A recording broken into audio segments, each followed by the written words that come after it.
Hi guys. Alright, so let's have a chit chat about what you need when you go to the hospital and you don't know if you're going to stay or if you're going to be released. You have no idea because I just was in that situation.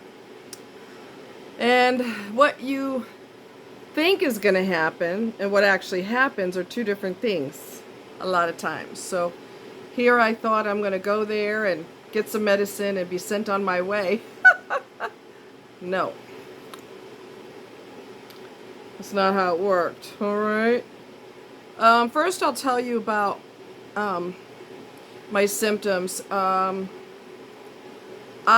avoid the doctor like the bubonic plague. I stay away, I stay away, I stay away. I do not want to go to the doctor. I do not want to go to the hospital.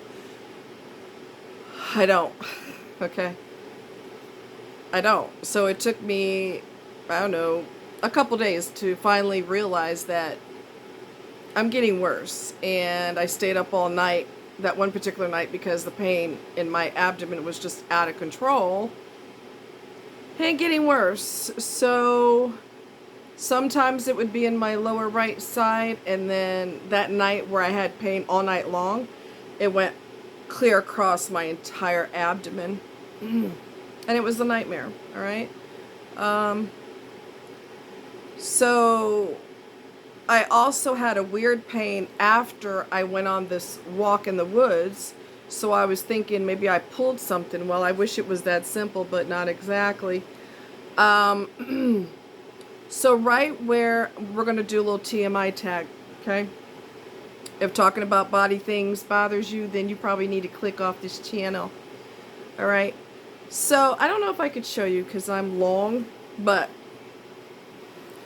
after my walk, and I'm going to try to go, let me see. Maybe I could show you from here. I literally had pain right here. Okay? Not too far from my girly bits, right here. And I also had pain, believe it or not, in the front. Okay?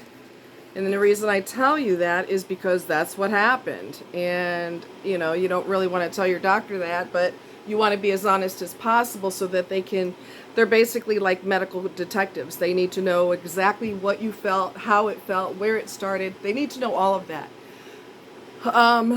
So right where my pubic bone is I had pain there, and right in front of my girly bits, I also had pain, which was weird as hell. I'd never experienced that before. And then the pain, I guess I had that for like a day off and on. And then I had pain in my intestinal area all the way across. And so doctor is going to ask you, you know, are you going to the bathroom okay? Is it normal? Is it not normal? Is it, you know, are you having nausea, vomiting, or diarrhea? This is what they're going to ask you. And, you know, this isn't the time to be shy or embarrassed and go, oh, I don't want to talk about that. They have to know, okay? They have to know because, again, they're like medical detectives, so they need to know exactly what was going on and how it was going. So, I don't know, you know, like, I don't know if I told you, but the pain in the abdomen was the worst. It was just getting worse and worse and worse, and when it kept me up all night, the next day, I thought, you know, as much as I hate the idea of going to the ER and being there all day long or all night or all evening or whatever, got to get to the bottom of what's happening. Okay, so that's what got me there. I took my sweet time getting there because I really didn't want to go. I'm not exactly the best patient in the world. And I told my nurse that I didn't really want to be there. That's why it took me days to get there. So the doctor and one of the nurses, I had to leave the room at one point to, give them a urine sample. And they said, you're not going to leave, are you? I said, no. And then I had to go to the restroom at one point, and the nurse goes, you're not gonna leave, are you? So they both had the idea that I'm going to slide out of there. And as tempting as that was, I knew that wasn't going to get to the bottom of what's going on with me. So that wouldn't work in my favor. So I'm going to give you some hints If you're ever in a situation where you're having chronic pain or something weird is going on with you and you don't know if they're going to keep you or not, you want to be semi-prepared. One thing that I didn't put on the list that is important to know, what am I going to do with this thing here? Hold on. Okay. You don't have to worry about toiletries, because if you're spending the night suddenly and you didn't know you were spending the night, they have everything you need. Toothbrush, deodorant, cleansing foam.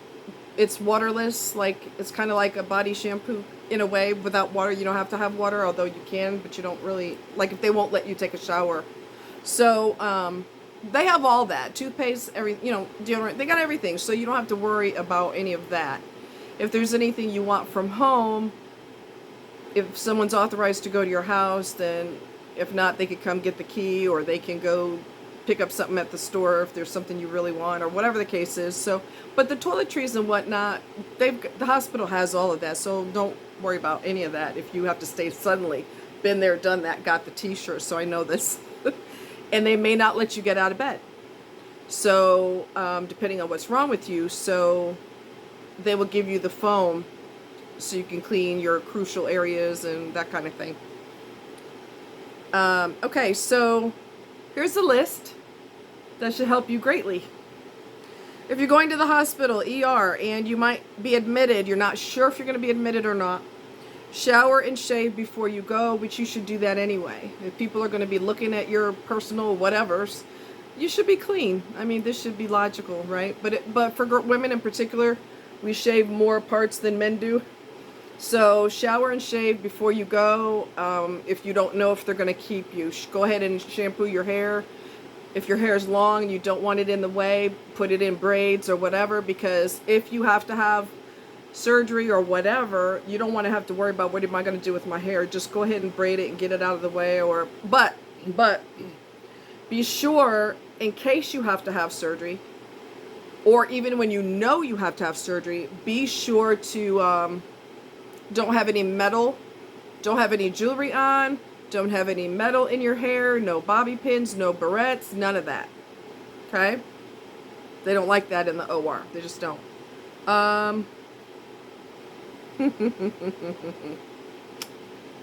Yeah.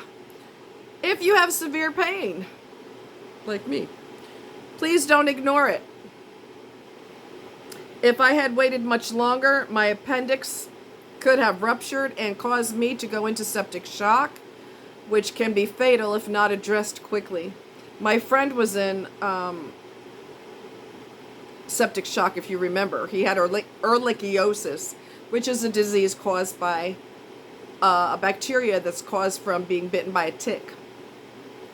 And because he left the first hospital and went to a different hospital because he was pissed off, they couldn't figure out what's going on, he went home and he's going to just deal with it on his own, and that caused him to go into septic shock. And his blood pressure was bottoming out.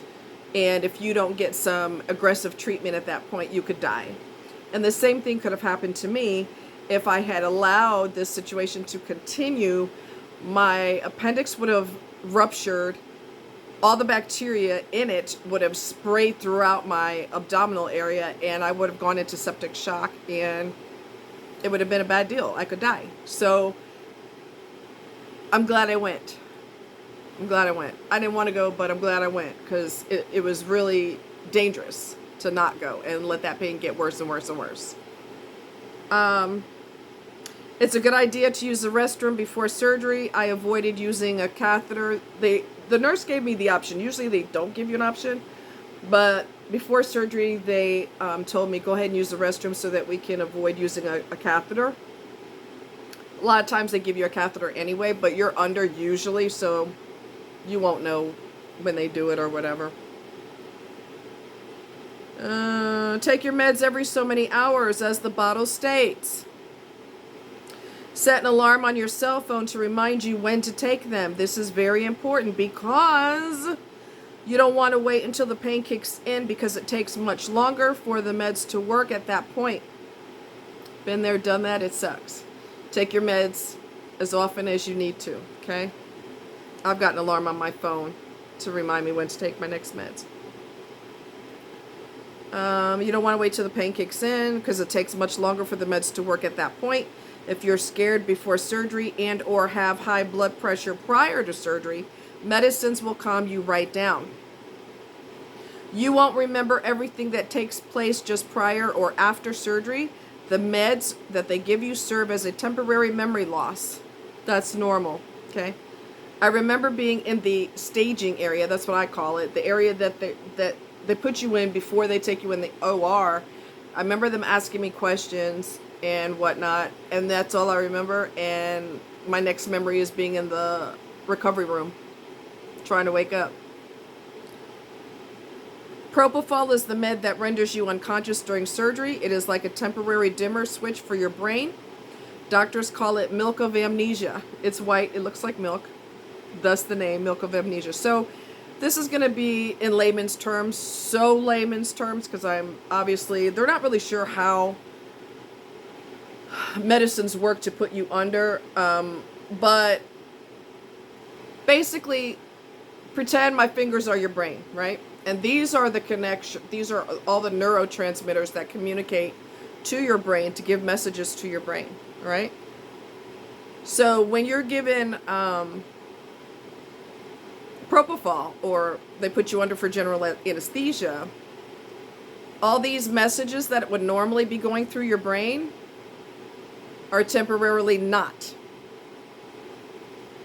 So it's like, literally, if you imagine a dimmer switch and you turn it down and the light goes dimmer and dimmer and dimmer until it's off, that's what's happening to your brain.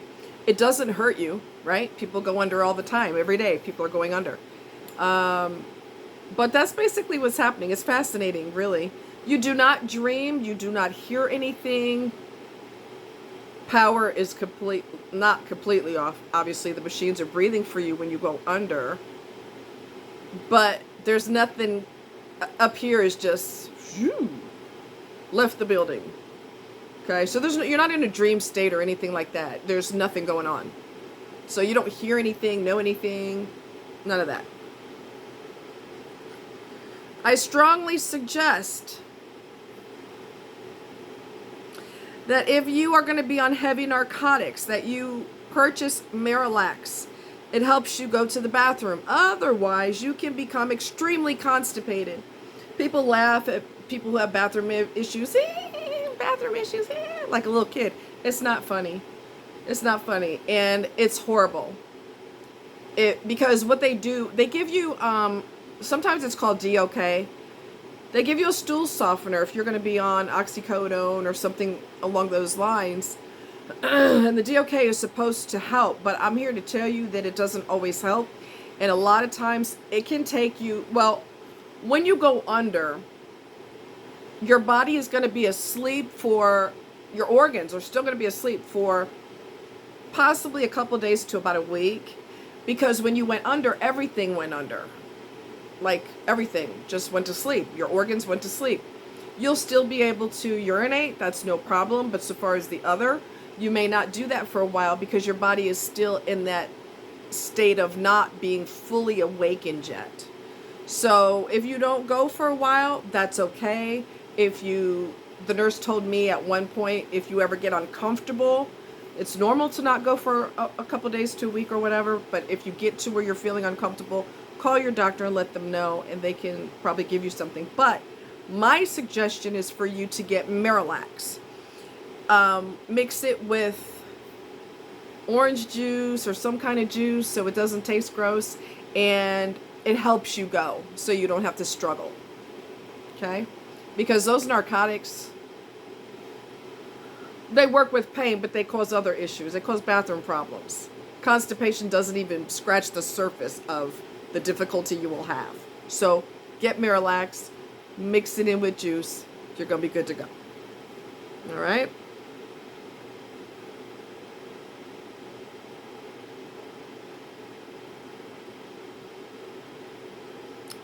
I also suggest you drink plenty of water after surgery to keep your throat moist. It might be irritated from the tube that was put down your throat and into your lungs to breathe for you while you are under. I also have been using throat lozenges today to help my throat. This was yesterday. And for a couple days, I've been doing lozenges. I didn't have to today, though, so that was good. After abdominal surgery, be sure to roll out of bed sideways to reduce post-surgical pain. Okay? So you don't want to be in a situation where you forget and you sit up. Oh, you don't want that. You don't want that. Especially if you've had back surgery or abdominal surgery.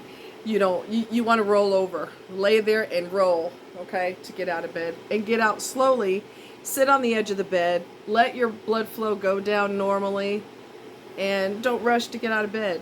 Your body's in a state of shock. You just had surgery. So, and you were put under anesthesia. So your body's going, you know. It's not good.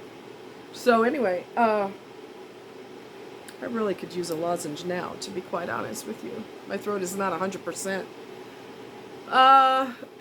Couple funny stories. Some of you that have been following me for many years, you've heard this story already. So maybe you could go get a snack or something. I don't know. I've had multiple surgeries through my lifetime. And at one of them, my girlfriend was there. And I was sitting in the room. And I was so high. I was up to the sky, baby. Okay. So she's sitting in there, and I was given permission to get dressed, and I'm holding up my underwear, and I'm staring at them like,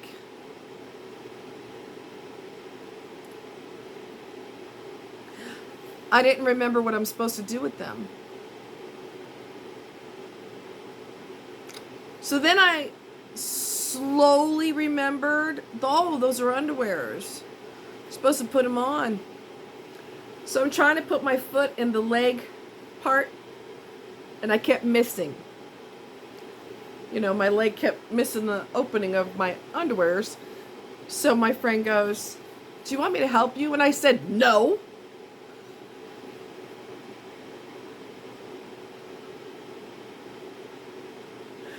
How am I going to get irate with her when I don't know what the hell I'm doing?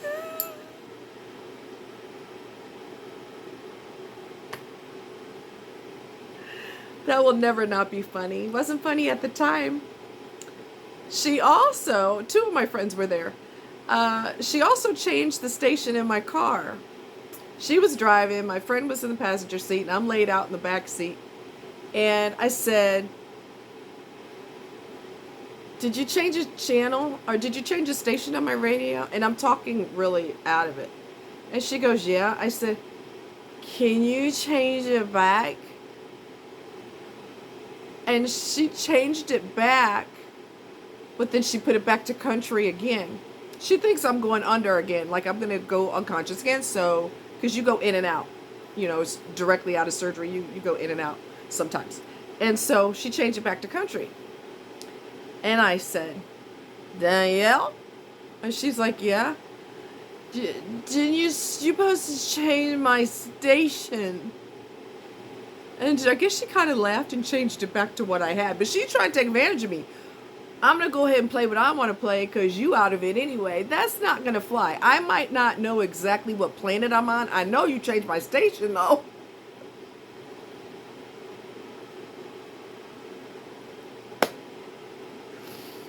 My rabbit had a rabbit at the time, he decided to run away the morning of my surgery. I had him out for exercise, and he decided, peace out. And I'm like, Snowy, Mommy doesn't have time for this. Mommy has to go to the hospital.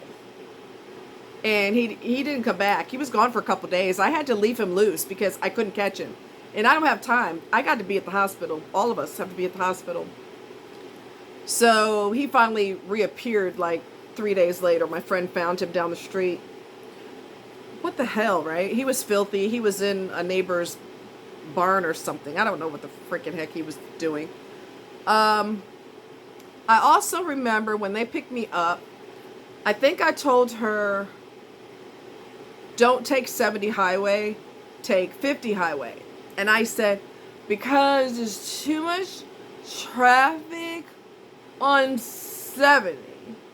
So take 50. And she argued me. And I said, now mind you, I'm obviously high.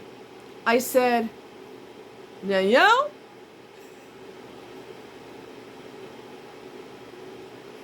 I want you to take 50 highway or I'm gonna drive."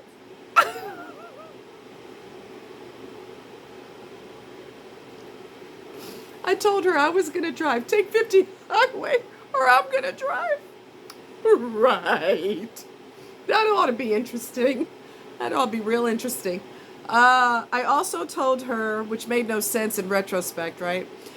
I said, I want to go to White Castle.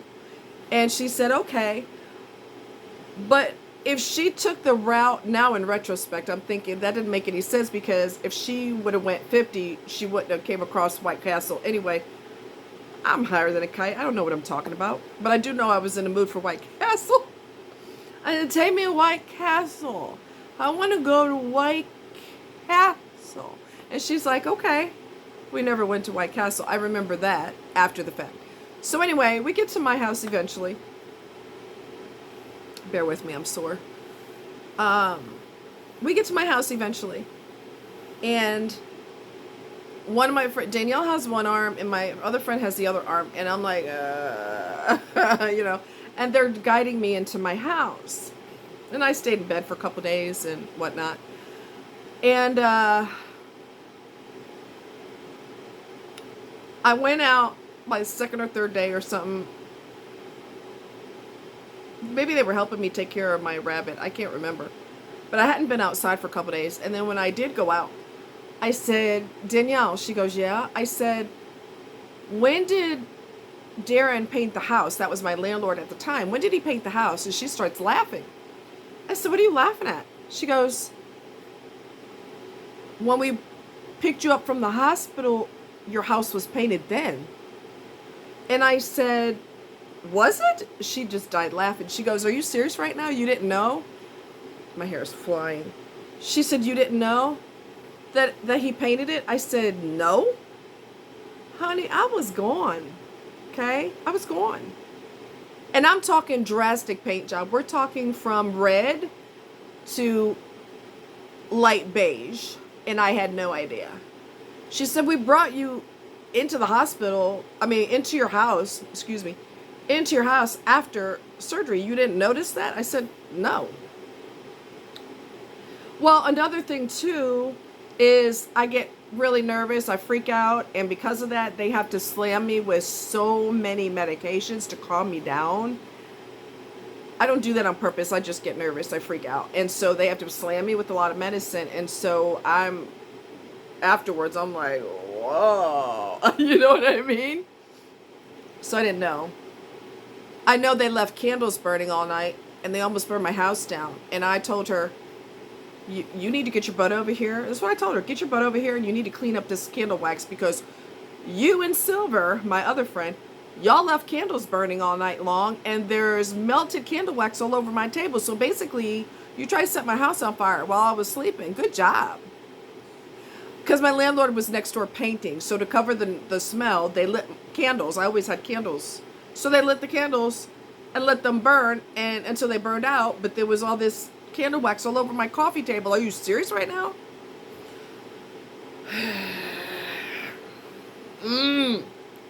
So, anyway.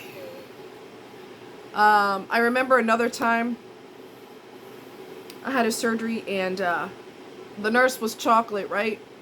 She's not going to take no mess off of you. She's not. So, here I am trying to use mind over matter to get dressed. But I'm still under the influence of the medicine, obviously. And the world is tilting from side to side. She came in the room. She goes, I'm trying to get dressed, right? What are you doing? I'm putting my clothes on. Lay down. I'm okay. Lay down. Tone of voice, I'm not playing with you. So I laid down.